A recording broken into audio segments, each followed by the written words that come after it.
My boyfriend broke up with me after 4 months because I had a night out with close friends. I don't regret it. I've always believed that love at its best is a kind of sanctuary, a place where you can rest, knowing that someone sees you for who you are and still chooses you every day. Maybe that was naive. Or maybe I just wanted it to be true badly enough to ignore the signs that told me otherwise. When I met Ethan, love felt like a promise, like something tangible I could hold in my hands. He had this way of speaking, thoughtful, deliberate, as if every word carried weight. It was easy to be drawn in by him, to feel like I was special just because he had chosen me. And for a while, I was happy to believe that was enough. It was my freshman year at Westbridge University, a school I had dreamed of attending since high school. My major was graphic design, and from the moment I stepped onto campus, I was immersed in a world of color theory, typography, and late-night sketching sessions. I met Ethan in a freshman seminar called Design and Society, an elective that pulled in students from different creative fields. He was an architecture major, serious, disciplined, and meticulous in a way that both fascinated and intimidated me. We were paired for a small research project on how urban spaces affect human psychology. While I was the kind of person who thrived on spontaneous creativity, Ethan was structured, methodical. He liked clean lines and rigid blueprints. I liked breaking the rules just to see what happened. Still, we found a rhythm. I brought wild ideas to the table. He refined them. We spent hours in coffee shops, huddled over our laptops, debating everything from classical design principles to modern aesthetics. I liked the way he listened, how he considered my ideas instead of dismissing them outright. I liked the way he looked at me when I spoke, like I was saying something that mattered. By the time our project was finished, we had built something much more than a presentation. Falling for Ethan was easy. Maybe too easy. He made me feel special in a way that no one else had before. I had dated casually in high school, but nothing serious. With Ethan, there was this depth, this quiet intensity that made me feel like I was stepping into something bigger than myself. He was thoughtful, always walking on the side of the sidewalk closest to the street, carrying my heavy textbooks without me asking, sending me links to articles about things I had mentioned once in passing. We spent entire evenings wrapped up in conversation. He loved discussing the philosophy behind design, the meaning of space and form. I loved how passionate he was about it. But there was something else too.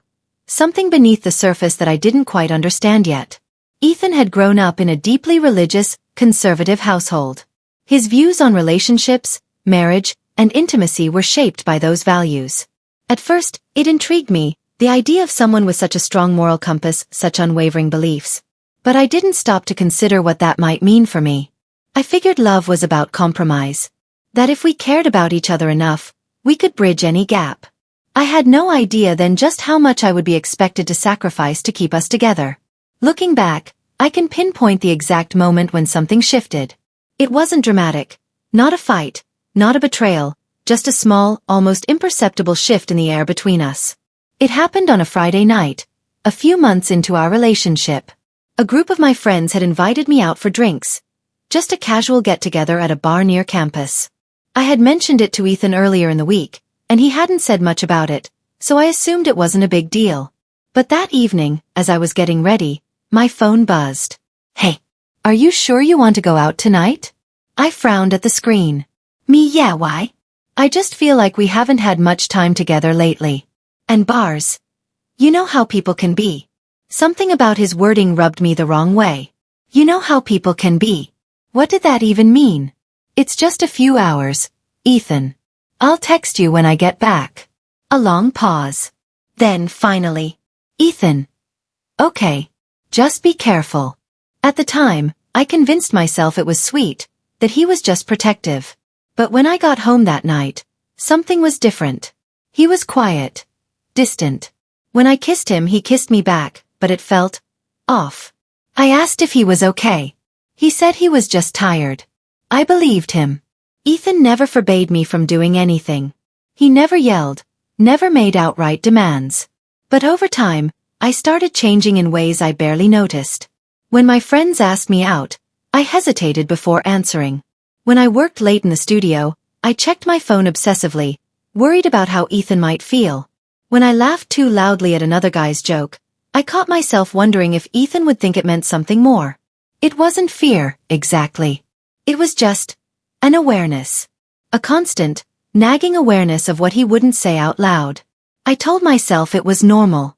That it was what being in a relationship meant, considering the other person, making small sacrifices. But sometimes, I wondered, why was I the only one making them? By the time sophomore year rolled around, I had landed a spot in an advanced design program.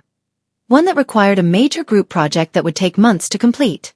It was a once-in-a-lifetime opportunity. A collaboration with some of the best students in my department. The kind of thing that could open doors for me in the future. Ethan was happy for me. Or at least he said he was. But as the deadlines loomed and my workload increased, I could feel the tension between us growing.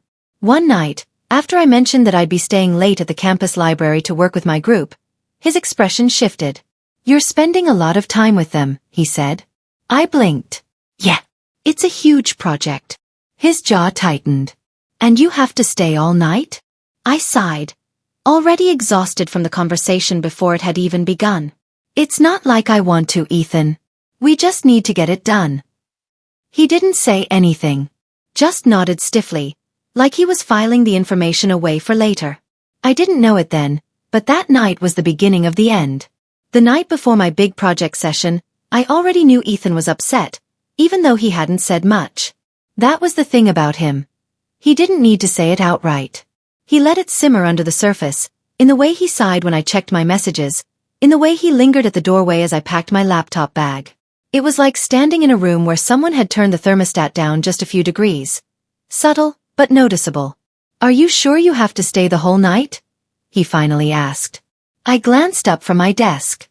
"Ethan, we've talked about this. It's a group project. It's due in a few days, and this is the final push." He nodded, but his expression didn't change. "I just don't get why it has to be all night. Can't you do your part and come home?" I sighed. "It's collaborative. We have to be together to make sure everything fits." Silence. Then in a softer voice, "I just feel like you're drifting away." That hit me like a sucker punch. "Ethan," I said, trying to keep my tone level, "this isn't about us. It's about my work. You knew how important this was to me." He nodded again, but it felt mechanical. "Yeah, I know." I walked over, wrapping my arms around him. "We're okay, right?" He hugged me back, but it was a little too tight, a little too desperate. "Yeah," he murmured. "We're okay." I wanted to believe him. By the time I arrived at the campus library, the atmosphere was electric. My team, 6 of the most talented students in the design program, had already set up in one of the large reserved study rooms. Laptops were open, sketches were scattered across the table, and half-empty coffee cups lined the edges like battle remnants. Anna, my closest friend in the program, waved me over. "Finally. Thought Ethan was going to chain you to the apartment." I rolled my eyes. "He's not that bad." She snorted. I didn't argue. Instead, I pulled out my laptop and threw myself into work. For the next several hours, I was fully absorbed. Every minute was spent refining designs, adjusting details, bouncing ideas back and forth with my team. The time slipped away unnoticed, until I glanced at my phone around 10 p.m. and saw that I had no messages from Ethan. That was unusual. We always checked in with each other, even when we were busy. I hesitated, then sent a quick text. "Me, in full swing here. Hope your evening is relaxing." Smiling face with smiling eyes. No response. I frowned but tried to shake it off. Maybe he was asleep early, or maybe he didn't want to bother me while I was working. At midnight, we took a break. I grabbed a coffee and checked my phone again. Still nothing. A tiny flicker of anxiety sparked in my chest. I typed another message. "Me, still working hard. Miss you." This time, I saw the read receipt pop up almost instantly. But no reply. The flicker of anxiety grew into something heavier. By 2 a.m., we were in the final stretch, running on caffeine and sheer determination. My exhaustion was starting to catch up to me, but I pushed through, wanting everything to be perfect. I stole another glance at my phone. Still no response. Something about it felt deliberate. Trying to suppress my unease, I sent one last message. "Me, almost done here. Can't wait for you to see the final product. Love you." The message sat there, marked as read. But this time, the silence wasn't just concerning. It felt heavy. It felt wrong.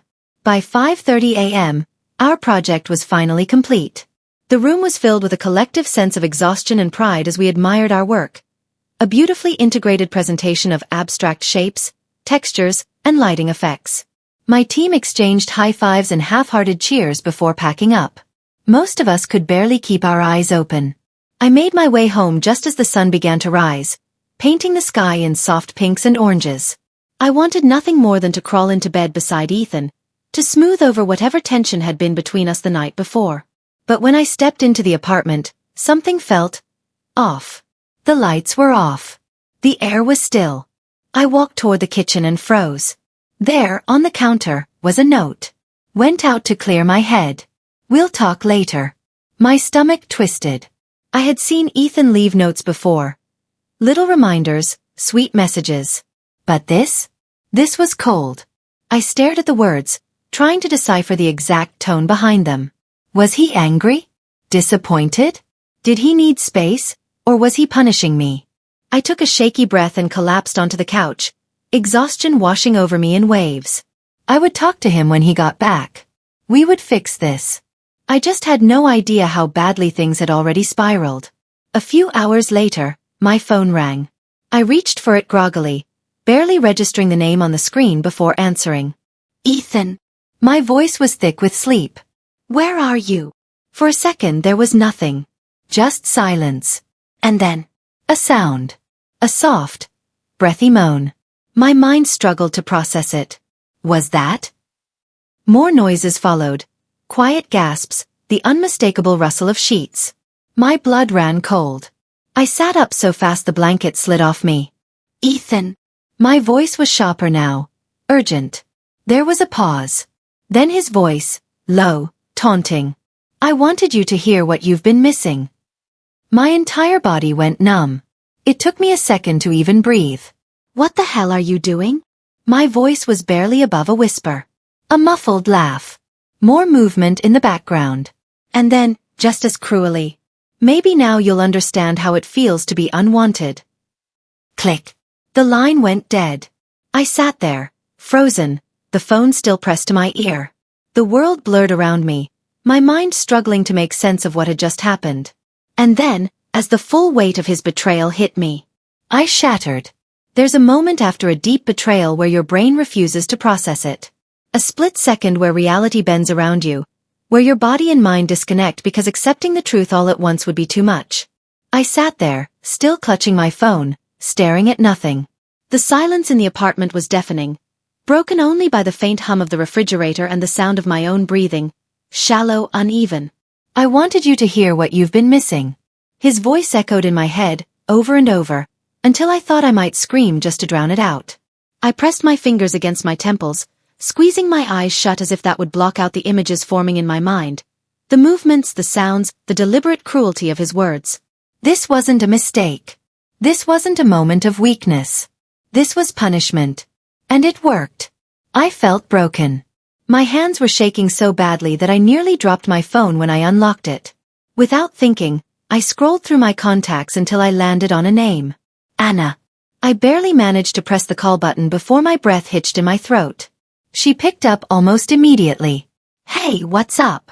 The second I heard her voice, something in me cracked. I let out a sound.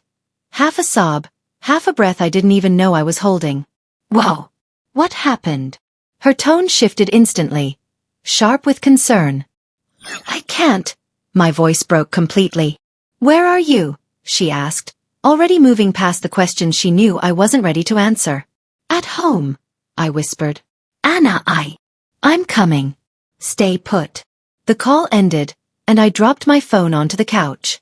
Then I curled in on myself, wrapping my arms around my knees, trying to contain the overwhelming ache spreading through my chest.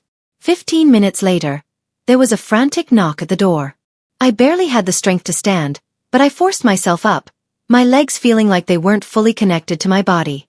When I opened the door, Anna took one look at me and pulled me into a hug so tight I nearly collapsed against her. Jesus, she whispered. Tell me everything. We sat on the couch, and I tried to speak, but the words came out in broken pieces. The phone. He called me. He wanted me to hear. Anna pulled back slightly, her face a storm of shock and fury. He what? I wiped my face, my hands unsteady. He was with someone. And he wanted me to hear it. The anger that flashed across her face was instant and violent. Are you *king kidding me? I shook my head. Anna shot to her feet, pacing the room like she was ready to set something, or someone on fire. That's beyond cruel. That's not just cheating. That's psychotic. I didn't respond. I just stared down at my hands, like they didn't belong to me. Anna sat back down, her voice softer now. Hey, look at me. I did. This isn't about you. This isn't because of anything you did or didn't do. This is because he is a pathetic excuse for a man. I exhaled shakily, my throat raw. But why? Why would he do something like this? Anna's eyes darkened. Because he wanted control. He wanted you to feel as awful as he felt, and instead of being a decent human and talking about it, he went nuclear. He wanted to destroy you. I swallowed hard. Well, she said, gripping my hands, *ck that. You are not destroyed. You are not broken. And you are not staying in this apartment waiting for him to come back. I opened my mouth to protest, but she cut me off. Pack a bag, she said. You're staying with me. I stayed at Anna's apartment that night. I couldn't sleep. Every time I closed my eyes, I replayed the phone call in my head, and the pain hit me all over again. By the next morning, the initial shock had faded, replaced by something colder. Anger. I was done crying. I needed answers. I needed to face him. Anna wanted to come with me, but I told her I had to do this alone. When I walked into our apartment, Ethan was already there. Sitting on the couch. Waiting. The second he saw me, he stood, rubbing the back of his neck like he was the one who had suffered. I shut the door behind me, forcing myself to stay calm. You're back. He exhaled. Yeah. We stood there, staring at each other, the weight of everything pressing down on us. And then I asked the only question that mattered. Why?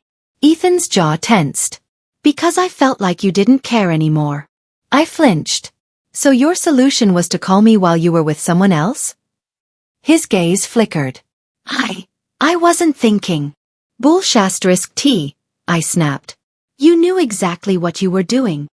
His lips pressed into a thin line. I wanted you to know how it felt. A hollow laugh escaped me. You wanted me to hurt. He didn't deny it. And that was the final straw. I stepped back, crossing my arms over my chest as if that would protect me from the last of his lies. You know what? I did love you. I did want us to work. But I won't, be with someone who thinks revenge is an acceptable way to deal with feelings. Ethan's expression finally cracked, and for the first time, I saw something real in his eyes. Regret. I messed up, he admitted. I know I did. I shook my head. This wasn't a mistake. This was a choice. He swallowed. I don't want to lose you. You already did. The words left my mouth before I even fully processed them, but the second they were out, I knew they were true. I grabbed the bag I had packed the night before, walked to the door, turned back one last time. You don't get to treat people like this, Ethan, I said quietly. I hope someday you realize that. Then I walked out. And I didn't look back. The moment I stepped out of that apartment, I expected to feel relief. I thought I would breathe easier, that the weight on my chest would disappear the second I walked away from Ethan. Instead, all I felt was emptiness. The cold morning air hit my skin like a slap, but I barely registered it. I walked in a daze, my body moving on autopilot as I made my way back to Anna's place. My bag was slung over my shoulder, but it felt heavier than it should have, like I wasn't just carrying clothes, but the remnants of something broken. Of us. If there was even an us left to mourn. Anna was waiting for me when I got back. She had left the door unlocked, and the second I stepped inside, she pulled me into a hug so tight it nearly knocked the breath out of me. I didn't fight it. I just collapsed into her, and for the first time since Ethan's phone call, I let myself really cry. Not just quiet, contained tears. Ugly crying. The kind where your whole body shakes, where the grief is so raw it feels like your ribcage is going to crack open from the weight of it. Anna didn't say anything. She just held me, rocking us slightly, like she was trying to physically keep me from falling apart. When I finally pulled back, wiping at my puffy eyes, she gave me a soft smile. That's good. Get it out. I let out a weak laugh, even though my throat was raw. I feel like I just emptied my soul onto your shirt. She waved a dismissive hand. Please. I've had worse things on this shirt. One time, my little cousin threw up an entire blueberry smoothie on me. Despite everything, I snorted. Gross. She grinned. See? I knew you still had some joy left in you. I sighed, running my hands over my face. I feel so stupid. Anna's expression hardened. Don't. I shook my head. I should have seen it. He was always like this, wasn't he? Controlling. Possessive. I just kept telling myself it was love. Anna exhaled slowly. You weren't stupid. You were in love. And when you love someone, you want to believe the best in them. That doesn't make you dumb, it makes you human. I didn't respond. I just stared down at my hands, picking at the edge of my sleeve. Anna nudged my knee with hers. And you did see it. Eventually. That's what matters. I let out a shaky breath. Then why does it still hurt? Anna softened. Because endings always do. That night, I couldn't sleep. I lay awake on Anna's couch, staring at the ceiling, thoughts swirling in endless circles. I kept replaying the last few days, like I was trying to find the exact moment everything went wrong, as if identifying it would somehow make it easier to understand. At some point, I gave up on sleeping entirely and grabbed my phone. Without thinking, I called my older sister, Leah. She answered almost immediately. What's wrong? I swallowed. Do I have to be dying to call my sister at 2 in the morning? She was quiet for a second. Then, is this about Ethan? I let out a breath. Yeah. Okay, she said like she was settling in. Tell me everything. So I did. I told her about the project night, the argument, the phone call. By the time I finished, my voice was shaking, but I felt lighter. Like saying it out loud somehow made it more real. Leah, on the other hand, sounded like she was 2 seconds away from committing a felony. What an asshole, she snapped. I let out a dry laugh. Yeah, that about sums it up. She exhaled sharply. You know you deserve better than this, right? I hesitated. I guess. No, she said firmly. Not I guess. You do. This isn't love. Love isn't supposed to be something that makes you feel small. I swallowed hard. Promise me something, she continued. Promise me that no matter how much this hurts, you won't go back to him. I closed my eyes. I promise. The first few days after leaving Ethan felt like stepping into an alternate reality. Everything looked the same. But it wasn't. I had built so much of my life around him that it felt weird to wake up without checking my phone for his messages. It felt strange to make plans without worrying about how he would react. But slowly, I started reclaiming the space he had taken up in my life. I went out with friends without hesitation. I spent hours in the design lab, fully immersed in my projects, not once feeling guilty for neglecting a relationship. For the first time in a long time I was just me. And it felt good. A week later, Ethan texted me. Ethan. I'm sorry. I stared at the message for a long time, my fingers hovering over the keyboard. And then, Ethan. I miss you. I exhaled slowly, my chest tight. I could feel it happening, the pull. The part of me that wanted to believe that maybe he had changed, that maybe he really was sorry. But then I remembered the phone call. I remembered the sound of his voice, cold and taunting. I remembered the way he had chosen to hurt me. I set my phone down. Didn't respond. Didn't need to. Because I knew in my heart that I was done. There's a strange kind of silence that follows heartbreak. At first, it's unbearable. The kind that makes your skin itch, your thoughts race, your chest feel too tight. It's the silence of absence, of a love that once filled the room now replaced by empty space. But eventually, that silence shifts. It stops being the kind that suffocates you. Instead, it becomes peaceful. A quiet that lets you rest. A quiet that feels like freedom. And that's when you realize, you don't miss him. You just miss the version of yourself that believed in him. In the weeks after Ethan's betrayal, I expected the pain to linger like a bad bruise, something I'd feel every time I touched the memory of us. And at first it did. I still had moments where I reached for my phone, half expecting a message from him. I still caught myself hearing his voice in my head, telling me he missed me, that he was sorry, that we could fix this if only I would just listen. But then something shifted. One day, I woke up and realized I hadn't thought about him at all the night before. And that was the first sign that I was healing. Anna refused to let me wallow. Every weekend, she dragged me out. Whether it was for coffee dates, long walks, or spontaneous road trips just to remind you what fun feels like. You spent too much time trying to fit into his world, she told me one afternoon as we sat in a little bookstore cafe, our drinks steaming between us. It's time to get back to your world. She was right. I had spent so long dimming myself, making myself smaller so Ethan wouldn't feel insecure. Now, I wanted to take up space again. I threw myself into my work, staying late at the design studio. Not because I had to, but because I wanted to. I reconnected with old friends, people I had unintentionally distanced myself from when my world revolved around Ethan. I even started taking dance classes, something I had loved in high school but had given up when Ethan mentioned, in passing, that girls who go out dancing just want attention. Funny how I hadn't realized how much I had let his opinions shape my choices. Now, I danced for me. And it felt good. One afternoon, about a month after I left Ethan, I ran into him on campus. I wasn't expecting it. I had just grabbed a coffee, my sketchbook tucked under one arm, when I heard his voice. Hey! I froze. Turned.